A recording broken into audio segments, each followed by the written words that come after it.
welcome to another video. This video is going to be in English. Um, so let me introduce my friend who is Mr. Gagan. He's from Karnataka, from Bangalore. So he's also working in Malaysia. He used to work with me earlier. Now he's in a different company. So this video purpose, Gagan, it's just like a chit chat. Just wanted to share some of your experience on how did you find the job here in Malaysia. Like, if you have some tips that you can share with my audience back in Kerala, how they can come here, like what are the things they need to these days, since everything is on online, AI, the world is changing very fast. So based on your experience, what you recommend, what are some of the companies that you think they hire expats here in Malaysia? So some of your thoughts there would be great. So before that, just start with a small introduction. Where you coming from? What's your background? In which company? Maybe if you don't want to share your company, it's fine. Like what industry you are working for, things like that. If you can, go ahead. Sure, thanks so much, Ajay. So, yeah, guys, hello. I'm Gagan. I'm from Bangalore, Karnataka, India, of course. Been in Malaysia for the last 3 years now, and I would say it's a pretty good journey. I would say you'll get to see a whole different vibe here, a whole different work culture compared to where we are from. It's good. We'll get a lot of cultural shocks here. It's like a melting pot, right? Uh, a lot of different cultures mingled together, working together. Even the work culture is kind of different than how we are exposed in India, back in India. So I would say I think the first job I got through an online job portal. I was actually actively applying for jobs outside India, say Thailand, Malaysia, Singapore, Vietnam, and I found this one company which I applied. Then I gave it a shot, and after a couple round of interviews, some tests, background checks, and stuff, I finally got that job. That was something with the payments industry. Now I moved on, and that's where I met Ajay in the same company. Now I moved on to another company which I'm currently working with an accounting software as a sales guy. So saying sales guy is easier because I don't want to get into that role of what exactly I do, what kind of job role it is. Simple. I sell software. As simple as that. Okay, I have some questions. Right. So we can go by maybe like an interview style. For sure. Okay, so before you come to Malaysia, right? You were in India. Of So course. this is your first job in outside of India. Yep. Correct. So like how many, like what kind of experience, which industry you were? Are you in sales in India also, or? So before this Malaysian job, I was in sales. I was selling SaaS tools, IT tools for US and Canada market before. It's a pretty prominent company back in Bangalore itself. So I used to sell software there. Worked there for around 1 year, 7 months ish. That's my first sales job. Not that I didn't sell before. Before that, I did my MBA, and just before that, I did my graduation, like the first job after my bachelor's. There, it was mostly of a technical solution level 3 role, in-house company, but mostly technical solutions. But we still had to, upsell and cross-sell wherever we see. Okay, the warranty is not there. We upsell the warranty. If the device what they have is an obsolete device, then we tell them, hey, you know what, you can work with this, but if you have to keep working with this, it won't work because it's an absolute model. They need to upgrade. So have the sales skills from there itself. Here and there, one device, one warranty extension. Moved to MBA, did marketing, then got into a proper sales job like an inside sales manager. So yeah, I have some experience before getting this job. So why Malaysia? Like why did you choose Malaysia? Bro, Southeast Asia is a gold mine actually, and they need talent. See, if they didn't need talents from India, they wouldn't have hired me at the first place, right? Definitely. And they had openings. I saw openings curated for Indians and expats open. I checked that in the job portal. I found my thing. I applied, and I got a shot at it. Can you tell me like a few ways of maybe a smart ways to apply jobs outside of India? Like did you shortlisted some companies and targeted that specific companies and applied, or do you just randomly any Malaysian companies I would apply? What was your method? So I would say random spray and pray, you need to be very lucky for that to work. I would suggest you make a list of niche, like, hey, you are a sales guy, okay, you only apply for sales related job, not any open job in sub customer support, customer service, service delivery manager, project manager. No, it doesn't make sense. So I would say instead of listing down companies, list concentrate on what you want to do. Sales. Sales has a lot: inside sales manager, SDR, BDR, inside sales specialist, senior inside sales, account manager. So many comes when it comes to inside sales. So list out all of those keywords and go to the job portals recommended. I don't want to take the names, but everyone knows all the job portals nowadays. So use those job portals. Put in the keyword, set location Malaysia. See what comes to your mind. Say for example, it's a sales role, but say for example, it's a telecom industry. Do you have telecom experience? No. If you don't apply. It's not like they do, they might not. If you have time, apply because it's still sales. What if they are looking for some expat to handle a team? What if they have growth plans? Because majority of times they don't mention. And one keyword I would suggest you look at is language specific. They'll mention explicitly proficient in English, Bahasa Malay required,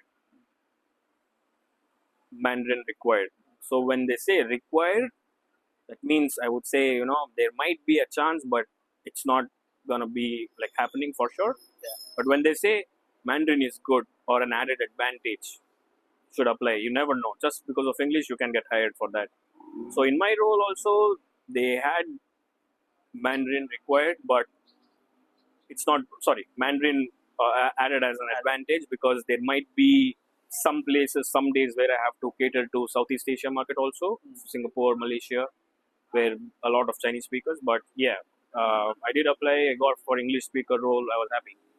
In your company or current or previous company, we have a lot of Indians. Do you think Indians have a lot of opportunity to, get? I mean, a lot of opportunity they can actually get here, and they don't actually exploit that, or maybe Indians have opportunities everywhere in the world, not just Malaysia. I'm not talking Malaysia, Singapore, Thailand, even the West, Middle East. Any job, whether it can be in office, technical, blue collar jobs, Indians are in demand because we know how to get through the situations we can tackle. We have that basic idea of understanding the existing issues and solve them. Problem solving skills, one of the keywords. So I think it makes sense. Like Indians shouldn't lose hope. Keep trying, keep applying. Find. You never know. I'm not kidding. To get this job, I have applied 500 to 600 jobs. Thailand alone, Malaysia alone. One click. But that's what matters. If I had stopped at 499, exactly. That's what doesn't make happened sense. to me. See, that's the thing. You shouldn't. One thing, you should always apply. Don't forget what you applied. You will see 499 rejection email. Don't get disheartened. That's not how things work. You want something, you go for it. Keep applying. One day, there is a day for Yeah, everyone. yeah, of course, for sure.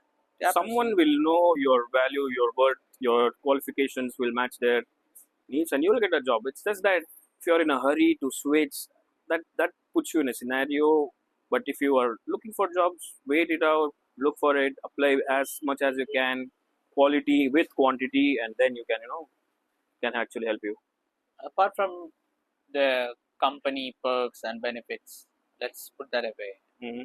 What do you think about like Malaysia? Like why you need to come to Malaysia? Like what are some of the advantages if you get a job in Malaysia, from your perspective or from your personal experience? I mean, I obviously like Malaysia because of the way of living here. I would say it's pretty much. About cost of living, food, things like that. To be honest, for an Indian from India, cost of living, it's almost the same as living in a tier one city like metro city like Bangalore or Kolkata or Delhi or Gurgaon, Mumbai, for example. If you're living there and surviving with the salary you have there, bro, you can survive the same here, even if you're getting the same salary. But added advantage, like 50,000, if you're surviving in Bangalore, with paying the rent, eating food every day, cooking your own food, You can survive here in Malaysia with the same 50,000 salary in Malaysian ringgit. It's just that you'll add an international exposure to your resume, which can help you in the long run.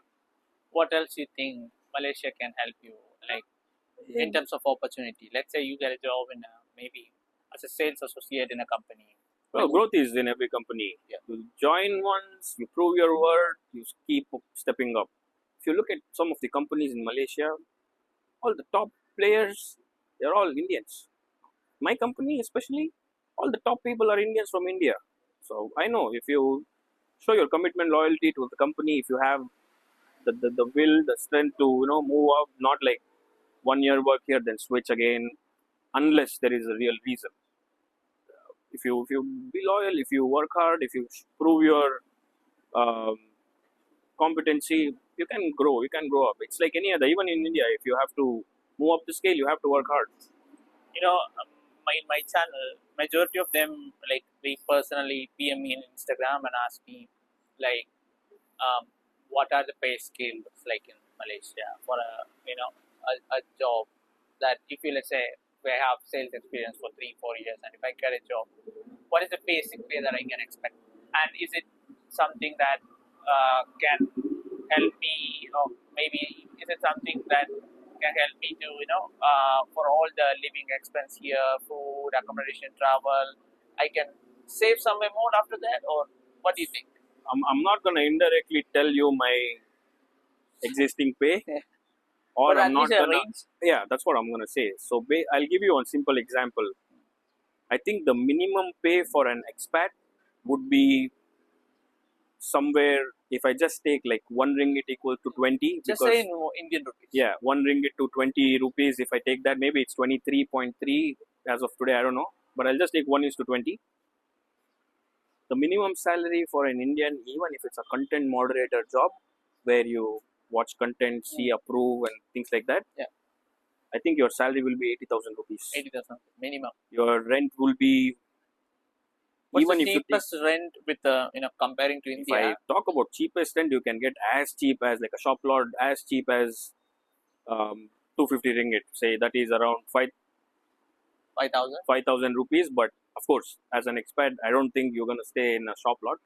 Even like a beautiful condo with like infinity pool and gym, 24/7 security, all that stuff, like high rise condos. Even if you want to take like a small room, like generally there are 3 rooms: master, middle, and small. Even if you want to go to a small room, I would say 500 to 600 ringgit, depends on the building. That's around 12,000 rupees out of 80,000, which is the remaining. Your food expense for Indians, a lot of options, because they have Malay Tamil people who have been living here for. That's my next question. Yeah. Do you cook or do you eat outside every day? It's a mix. I would say during like weekends, I would prefer to cook and eat my own like How South much Indian in style Indian food. rupees you spend for a month for food, including cook and eat outside? If you go on a budget friendly, I'm not saying like you go to star level hotels. Of course, or, depends on how you live. But restaurants. if you talk about like budget living, like eat out like 4 or 5 times, normal rice curry. I will tell you mine. I eat in a roadside place every single day. Weekdays, that's 20 days in a month, working days. And every meal, I will have one meal, like a proper South Indian meal: rice, sambar, 2-3 veggies, maybe a vada with the rice, and one tea. It will cost me probably 200 rupees, 10 ringgit. That's one meal. One more meal, maybe breakfast, which is around 5 to 6 ringgit, like a dosa and tea, or 3 idli, 2 vada and tea, like 5 ringgit, 7 ringgit. That's probably around 150 ringgit. So 300 rupees every day. When people hear about 300 rupees, they will think like, oh, I can eat biryani 2 times, 150 rupees. But See, we don't compare with the INR like the that. moment you start, you will compare. When you first come, you will, but when you start earning in ringgit, you don't mind spending like 5 ringgit for a breakfast, because at the end of the day, if your salary is 4,000 ringgit, you still have 3,995 ringgit. Yeah, so probably if you eat every day out, 300. But bro, I know people who cook every day at home, who bring box to the office, like eat healthy 2 times a day. They go to these a wholesale, like back in India, we have Metro, something like that. We have your NSK, Lotus. One time go and buy for a month. Month first day, probably you will spend for all the groceries for 1 month for one person, 150 to 200 ringgit. Sadly. That You will includes get non-veg also, right? meat, veggies, and groceries like your dal, your Everything. Veggies, everything. oil, your rice, your papadam, your ready-made chapati. Exactly. Everything. You have ready-made chapati, ready-made parota, everything available in all places, like frozen ones. Very easy. Another problem in Bangalore or Kochi, we all have traffic issues. People are finding really hard to get into office, get back to home. You will not find that here. Trust me when I say the local locomotive system like the MRT, the metro, rail, we call it railway bus, system. Yeah. Really good. Like it's not too cheap also. It's not too expensive. And even the Grab connectivity is very good. We have Grab, something like Uber back in Uber, India. yeah, we have Grab here. So really or good. Ola back in India, which is actually very reliable. And here I never ever been stuck in a traffic for more than 10-15 minutes. Well, if you ask them, that's traffic for them. When they tell me so much traffic, I'm like, bro, lucky you. This is not what we call traffic. I'm comfortable with this kind of traffic, but see, that's the thing. We don't want to compare infrastructure because India is India. Imagine the amount of population, and we are still thriving so good. There are some things, but yeah, Malaysia, reality is reality. It's not there. It's not there. But sometimes people will have some concerns. Malaysia is a Muslim country. Rules and regulation might be very strict. I'll tell you, bro. Before my flight, my parents asked me. I'm from an Orthodox family where religion and everything matters. They asked me like, it's a Muslim country. How will you survive? I got scared, to be honest. Got job, happy, everything. Son going outside the country, even for a small pay, but still outside the country that matters. But then I sat and read all the law of the country. I was like, okay, everything law by law I read. Came first time, I got in the Grab from airport. Like, what? This is the country I was reading about. Oh, don't believe that Instagram or whatever news you read. This country is very open-minded, really good. Because of the mix of cultures. It's not just the Islam here. We have Indian, like around 7 to 8% of the whole population, and majority Chinese. So they balance it very well. Good to know that. What else you find like something very unique in Malaysia, or maybe something really good to have here comparing to back in India? Like something that See, Bangalore is Bangalore for me. Nothing can beat Bangalore. I am not gonna say like, okay, this is better than Bangalore, that is better than Bangalore. Bangalore is a vibe, bro. When you go Jayanagar, have the chai. I never been to Bangalore. Of course, you should go. Yeah. Because if you want to party, we have some crazy party places in Bangalore. If you just want to chill, How about here? Here about party place? Oh, of course, 100%. It's a different vibe. It's a different vibe. Insane parties here. That's what I'm saying. You have everything there. It's just the lifestyle is a little bit different here, I would say. A little bit on a premium side for the same cost. What keep you here actually? Like, why do you still want to stay in Malaysia? I don't know. I like this place, to be honest. I've traveled to Thailand, I've traveled to Vietnam. If I have to choose, I would choose Malaysia and work here. Good. Anything else you wanted to add, or can we just wind up this session and maybe I think we spoke a lot. Maybe we can, ask your followers to ask some questions, and maybe we can cover that in our next video. Yeah. Hopefully, at least 100 to 200 people will watch this video. I don't have a lot of views, but I think I'm gonna do this on a daily basis, at least share our experience. I can have some free time, so I can utilize that. That can actually help you from our personal experience, like on a day-to-day life, how we are experiencing Malaysia. If there is opportunities, we can share that too. If you are qualified, you can just simply go ahead and apply and get the job and simply move to Malaysia. So that's it on this video. We'll get back to you on another video with nice content, a real life content without no edits, no scripts, basic, very natural one. There may be a lot of mistakes while we talk. Like, don't judge with the grammar and all. Yeah, of It's course. purely We are not. purely Yeah, we are sharing our experience. So yeah. So we'll see you on another video. Bye. it's one. This is